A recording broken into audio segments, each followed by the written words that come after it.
Hey everyone, and welcome to this explainer. I'm seriously thrilled you're here today because, well, we're about to unpack what is literally one of the most critical, high-stakes rulebooks on the entire planet. Yeah, I'm talking about the International Maritime Dangerous Goods Code, usually just called the IMDG Code. Now, if you're studying for your Marine Engineer Officer Class 2 exams, consider this your ultimate masterclass. But hey, even if you're not an engineer, stick around. You're going to get an inside look at this massive, highly structured regulatory shield. It's basically the only thing keeping our global supply chains moving smoothly without, erupting into absolute chaos. Let's get into it. Okay, let's dive into this with a question that really highlights the extreme real-world stakes here. I mean, think about it. How exactly do you safely transport 10,000 tons of explosives, highly toxic gases, and corrosive chemicals across totally unpredictable stormy seas? You definitely can't just toss them in a cardboard box, cross your fingers, and hope for the best, right? The sheer volatility of these cargoes absolutely requires a flawless, globally standardized system. Without it, commercial shipping would be a completely terrifying gamble. So, to understand how the maritime industry actually pulls this off day in and day out, we're going to break down the IMDG code step by step. Our agenda today is pretty straightforward. First, the threat and the code. Second, the 9 hazard classes. Third, packaging and identification. Fourth, the segregation puzzle. And finally, number 5, frontline emergency response. All right, moving right into section 1, the threat and the code. Let's look at the history and the basics. So why did these incredibly strict regulations even need to be written in the first place? Well, they didn't just appear out of thin air. Sadly, they were written in the wake of actual disasters. Back in the 1960s, there was this massive, rapid growth in transporting dangerous goods, and it led to some truly tragic maritime accidents.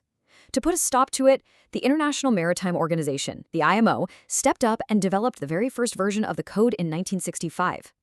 Fast forward to 2004, and this entire framework became legally mandatory all across the globe. And here's the thing, because new chemicals and new hazards are constantly popping up, just think about the huge surge in modern lithium-ion batteries. The IMO has to issue continuous, periodic amendments every 2 years. So if you're serving on a ship, making sure you are using the absolute latest edition, yeah, that is a non-negotiable must. Okay, so let's pin down exactly what this is. The IMDG code is definitely not just a set of, helpful suggestions. No way. It is a strictly mandatory regulatory framework. It actually gets its immense legal muscle from 2 major treaties that you really should know. First is SOLAS Chapter VII, which is all about the safety of life at sea. And second is MARPOL, which is focused on preventing marine pollution. Guys, this is binding international law we're talking about, specifically designed to make sure standard, safe procedures are being followed on literally every single ocean on Earth. Which brings us right into Section 2, the 9 hazard classes.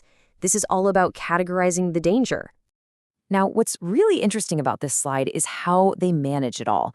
To make sense of the sheer chaos, the code organizes literally thousands of different hazardous chemicals into a really understandable 9-part framework. It kicks off with the most volatile stuff, Class 1 explosives and Class 2 gases. From there, we move into Class 3 and 4, which are flammable liquids and solids. Next up, we've got Class 5, oxidizing substances, Class 6, toxic and infectious materials, Class 7, radioactive materials, and Class 8, corrosives. And finally, Class 9 just kind of acts as a catch-all bucket for miscellaneous dangerous goods. Basically, every conceivable threat you could ever encounter at sea fits perfectly into one of these 9 buckets. Now, if you're currently prepping for your MEO Class 2 exams, listen up, because this is your deep dive focus. Examiners absolutely love to test the nitty-gritty specifics here.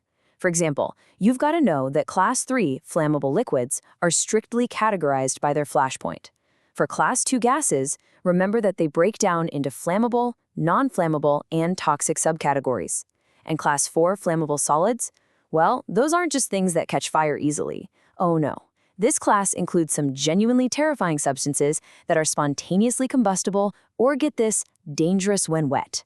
Seriously, memorizing these specific characteristics isn't just about passing an exam, it's absolutely vital for your actual survival at sea. Moving right along to Section 3, packaging and identification. Let's talk about securing the cargo. So categorizing the danger is really only step 1, right? We also have to know exactly how these materials are securely packed and identified way before they ever even touch the deck. Before any hazardous cargo comes aboard, it's got to be documented in the dangerous goods list. And these key shipment identifiers, they are your absolute lifeline. First off, you've got the UN number. That's a universal 4-digit code that tells you exactly what the substance is, totally bypassing any language barriers on board. Then there's the proper shipping name, or the PSN. We also look at packing groups to figure out just how incredibly robust the packaging needs to be. Group I is for high danger, Group 2 for medium, and Group 3 for low danger.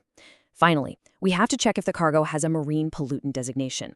If it does, that means it poses a severe, direct threat to aquatic life. Okay, pay close attention here because this is a classic, crucial trap that trips up countless exam candidates. Label versus placard. Let me be clear, they are not interchangeable terms. A label is the much smaller hazard symbol that's stuck directly onto the individual packages, or drums, or cylinders inside the actual shipment. A placard, on the other hand, is the massive hazard symbol attached to the very outside of the freight container or the portable tank. Basically, if you're standing on the dock looking at the side of a giant shipping container, you're looking at a placard. All right, let's turn to Section 4, the segregation puzzle. The logic of ship stowage. Think of this as the ultimate high-stakes puzzle, where a single misplaced piece can literally sink a ship. Segregation is the strict, unforgiving process of keeping mutually incompatible dangerous goods far apart from each other. Why? To prevent catastrophic reactions, explosions, or toxic gas releases if something leaks or spills. So the crucial point is this: if a container breaches, you absolutely cannot have a flammable liquid leaking over into an oxidizing substance. That is a guaranteed recipe for a massive, catastrophic explosion. The ship's entire cargo plan essentially has to act as a physical buffer between chemical enemies. To manage this, the IMDG Segregation Table uses some very specific technical terms that dictate the exact physical distance required between incompatible containers. And trust me, the requirements escalate quickly. Level 1 is simply away from, which basically means they can be in the same compartment but just kept at a safe horizontal distance. Level 2 is separated from, meaning they now have to be stored in entirely different compartments. Level 3 steps it up to separated by a complete compartment or hold, which adds a serious vertical or horizontal buffer zone. And then you have the most extreme, Level 4, separated longitudinally by an intervening complete compartment. That literally means placing a whole entire empty or at least completely benign cargo hold right between the two dangerous shipments. Which leads us to our final part, Section 5, Frontline Emergency Response. Let's look at those engine room duties. Okay, this is where all these dense regulations finally meet reality for a marine engineer officer. Because safety doesn't just happen up on deck, right? The engineers down below have rigorous daily duties explicitly designed to prevent a catastrophe. First up, engineers have to completely secure bunkering or fueling operations if they're happening anywhere near dangerous cargo, just to eliminate any spark hazards. Second, they've got to actively manage the ship's ventilation to stop any invisible buildup of flammable or toxic gases. Third, they enforce incredibly strict precautions around any hot work, like welding, near hazardous zones. And fourth, they have to carefully manage the ship's drainage to prevent dangerous bilge contamination. We definitely don't want toxic chemicals accidentally getting pumped out into the open ocean. But what actually happens when all that prevention fails? Well, that's when the exact crisis protocol takes over.